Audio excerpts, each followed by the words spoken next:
Hi guys, this is Vitaly with AFT Dispatch and A2C Logistics, and in today's video, I'd like to speak with you about the truck and trailer shortage. Now before we get started, I'd like to ask you to please like the video, be sure you're subscribed to our channel and hit that notification bell so you never miss a single release of our videos, where every Friday we're talking about something that could benefit you in your trucking businesses, in your trucking careers, as well as cover the loads we've successfully booked for our customers, consisting of leased owner operators and carriers operating under their own MC authorities, running under our truck dispatch services.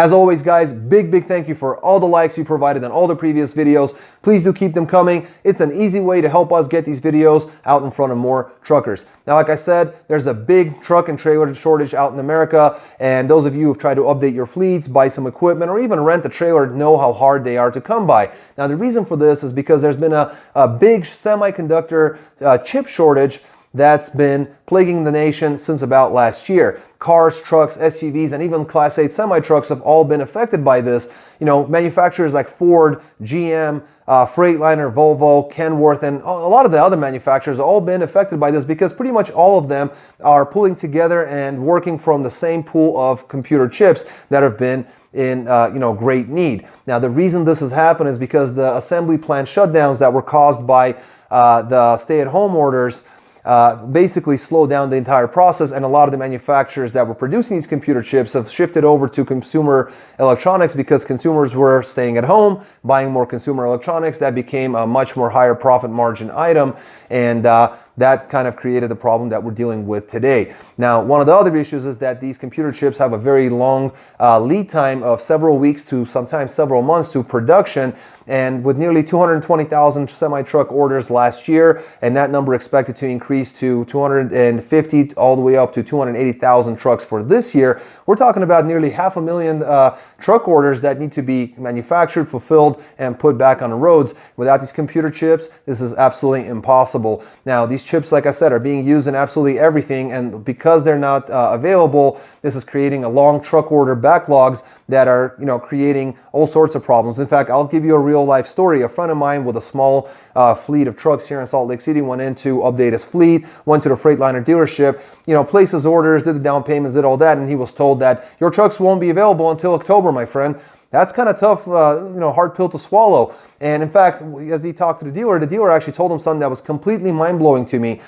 He basically said that Daimler had shut down Freightliner's order taking system, so they aren't even able to take your order, take your money, and basically get an order out there so they can begin manufacturing or at least get you in line. That's kind of tough for commission-based salespeople. If you can't take an order, you can't make a sale, right? And so what Daimler had to do, or what Freightliner had to do, was create a compensation plan to compensate these salespeople in order to be able to help them feed their families until they could figure out a way out of the situation. Now, like I said, these chips, they're a very important thing, but these are not the only shortages that are happening. Steel production, components that are necessary to build these trucks, and different types of parts are all in short supply. And the worst part is that that's just the beginning, or as they say, the tip of the iceberg, because the trailer production is in worse shape than even the trucks. I went over to Great Dane and asked them about trailer rentals and purchases. They told me that there's nothing that we can expect until Thanksgiving, and that was several months ago. So I think that if you're looking for a truck or a trailer, you're probably going to have to wait till next year, or at least till December, if not later. Now, with no orders being taken, if you have equipment, you want to make sure you're keeping it in tip-top condition. Make sure you stay on top of your maintenance. If you're able to get a trailer, I know that they might be more expensive now than they used to be, but you're going to make a lot more money than power only. As you know, we made a video not too long ago. Definitely watch that video at the card that I'm going to present here because we talked about power only, how you should stay away from that market. If you can snag yourself a trailer, no matter what it costs, get it into your fleet and start hauling freight. And like I said, if you have equipment, keep it in good shape, treat it like your baby, because it really is. With this hot market, as you'll see in the second portion of this video, the freight markets have been hot. There's really good money to be made, but you need to have a trailer. So keep track. Keep them maintained, trucks, trailers, make sure everything's in good shape. And I'm going to switch over to camera. We're going to watch, we're going to look over the loads we've booked for our customers. If you haven't liked the video, please hit that like button now, and I'll see you guys in just a moment. Welcome back, guys. Let's take a look at some of these loads. We're going to start off with a reefer coming out of Omaha, Nebraska, going to Monmouth, Illinois. 37,000-pound load of frozen pork, 329 miles booked at $2,000, got them $608 per mile. Then Quincy, Illinois, going to Lexington, Kentucky, 44,000-pound load of bottled water, 473 miles booked at $1,900, got them $402 per mile. Then Simpsonville, Kentucky, going to Olney, Illinois, 15,000-pound load of frozen sausage. It was picked up in the morning, delivered by 2 p.m., and had time for a reload for the same day. This was 191 miles booked at $1,300, got them $681 per mile. Then they picked up out of Paris, Illinois, going to Magnolia, Minnesota. It was a 42,000-pound load of dry food. It picked up on the same day, and he was able to pick up this load and go ahead and stop, and then had the entire next day to drive in peace. Worked out well as a dry load. The reefer stayed off, so 655 miles booked at $1,700, got him $260 a mile. And he finished off with Lamar's, Iowa, going with a 1-pick 2-dropper to Wapakoneta, Ohio. That's a tough one. And a second drop in Maple Heights, Ohio.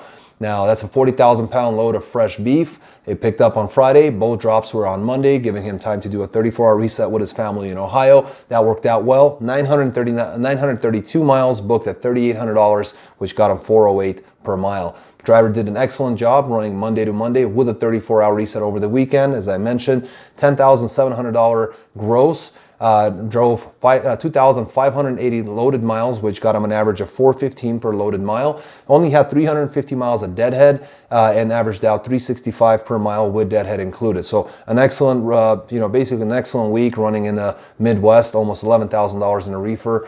Excellent average of $415 per mile. Next, we're going to go with the dry van team coming out of Jackson, Missouri, going to London, Kentucky. 44,000-pound load of consumer goods. It was a P&G planned pickup and delivered in Walmart. 376 miles booked at $1,725, got him $459 per mile. Then Hebron, Kentucky, going to Salt Lake City, 35,000-pound load of mail. It was 1,651 miles booked at $4,800, got him $291 per mile for lots of miles. Then right out of Salt Lake City, they took a 1-pick 2-dropper going to Omaha, Nebraska, and Urbandale, Iowa. It was a 40,000-pound load of mail. Again, same city pickup, no deadhead, so that worked out well. 1,068 miles booked at $33.75, got him $316 per mile. So excellent money going to Salt Lake, excellent money coming out of Salt Lake. That's not easy to do. Then out of Urbandale, Iowa, no deadhead going to Oklahoma City, 44,000-pound load of beverages. Again, same city pickup, so no deadhead. That helps a lot. 542 miles booked at $1,850, got him $341 a mile. And then right out of Oklahoma City, again, no deadhead, picked up, went to St. Rose, Louisiana. And this is a 20,000-pound load of plastic. And again, no deadhead, 687 miles, booked at $2,300, got him $335 per mile. So with that said, did an excellent job. Very little amount of deadhead, grossed $14,050, ran Friday to Friday, ended up getting $325 per mile per loaded miles, and obviously not a lot of deadhead there. Decent average for this team. They were also running low on their hours of service this week, so working only on recaps, and that worked out very well. $325 a mile, ran 4,324 miles, and grossed over $14,000 for the week. Next, we have a dry van, some quick runs out of Fort Worth, Texas, going to Billings, Montana. That's 1,320 miles, so a long run there. And what I mean by quick, they only had 2 runs for the week and made excellent money. So that was a load of beer, 1,320 miles, booked at $4,935, got them $374 per mile. And then out of Graybull, Wyoming, took a load to Seaford, Delaware, 44,000-pound load of asphalt on pallets, 2,021 miles, booked at $4,500, got them $223 a mile. And that finished off his week with 3,341 miles running Monday to Monday. A week of work, grossed $9,435 with $282 per mile loaded, and ended up running some very good long run miles, Texas to the West Coast and then East Coast, and then basically good money for a regular dry van. Great money. 2 runs. Then we have another regular dry van coming out of Asheville, Ohio, going to Clearfield, Utah. It was a dry load at 42,000 pound on the weight, 1,721 miles, booked at $4,000, got them $232 a mile. And then Idaho Falls, Idaho, going to Manchester, Pennsylvania, and this was a 12,000 pound load of FAK. 2,128 miles, booked at $5,000. That got him $235 per mile. All in all, ended up running 2 runs, made $9,000 in gross over a week with the reset done. Also 3,849 miles that were loaded, and 278 deadhead miles. Got him an average of 234 loaded and 218 with deadhead miles included. And this driver obviously likes the longer runs and likes the coast-to-coast stuff, and he was able to get that and make $9,000 in a dry van. Hit his miles, got a decent average, not bad at all. Then a reefer out of Geneva, Illinois, going to Mount Sterling, Illinois. 37,000 pound load of gourmet foods. It was a night pickup, morning delivery with a night transit, obviously. 245 miles, booked at $1,500, got him $612 per mile. Then Crest Hill, Illinois, going to Conklin, New York. This was a light load of 10,000 pounds of frozen bread. It was a Sunday delivery. 729 miles, booked at $3,100, got him $425. Then Delhi, New York, going to Bedford, Pennsylvania, 30,000 pound load of yogurt. It was late night, Sunday night pickup with a late Monday delivery at a Walmart. 308 miles, booked at $2,000, got him $649 a mile. Then Middleton, Virginia, going to Mishawaka in Indiana, a very light loaded 8,000 pounds of medical supplies, 565 miles, booked at $1,500, got him $265 a mile. And in University Park, Illinois, going to Mount Sterling, Illinois, 35,000 pound load of frozen groceries. Again, same thing, night transit on this one, picked up late, delivered early the next day. Ended up getting 225 miles, booked at $1,300, that got him $578 a mile. And averaged out an excellent week on the road. And all the loads were under 38,000 pounds, by the way. Ended up grossing $9,400 for the week. 2,072 miles ran. Basically, about 2,050 of those miles were, about 2,072 miles ran. 454 per mile with loaded miles. Only 481 miles a deadhead. That got him $371 per mile average. So you hit it, great miles, excellent money, made $9,400. All the runs were very, very short and all quite light, so saved a lot on fuel there. Finally, we're going to go with a reefer coming out of Hiram, Ohio, going to Bedford, Pennsylvania. 40,000 pound load of beverages.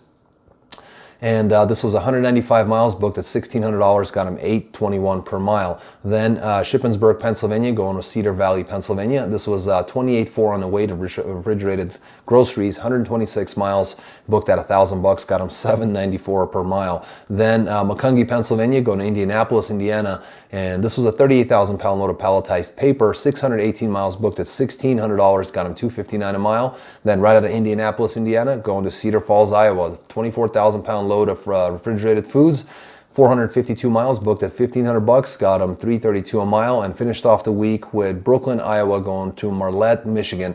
41.7 on the weight. That was on non-hazardous chemicals. 581 miles, booked at $25.50, got him $439 a mile. Excellent job, ran Saturday to Friday, grossed $8,250 with a 418 per loaded mile average, 1,972 loaded miles and only 180 deadhead miles. So an excellent rate, excellent miles, did a fantastic job. And like I said, you guys, I always say the same thing, you guys can make this money, take advantage of this hot market. It doesn't matter if you're a carrier, you have your own MC authority, you have company drivers, or if you're a leased on owner operator, maybe the company's not treating you well, maybe you're getting charged too much, maybe you're not seeing these kind of rates. And you want to be making more money, work with a company that's fully transparent. You will actually get every rate confirmation for the loads that we booked. Most companies don't offer that. Are they hiding something? So the bottom line is that you can have better opportunities out there, but you need to reach out. Our phone number, call or text 801-448-6363. You can also get more information on our website at aftdispatch.com/go. And there's also a chat box that you'll see scrolling through our little page here, or on the video. It's on every page of our websites. Just fill in the information, name, phone number, things like that. It'll send that information to us. We will get back to you. We'll answer any and all questions that you may have. Be more than happy to do that for you. And until next week, guys, stay healthy, be wealthy. Take care.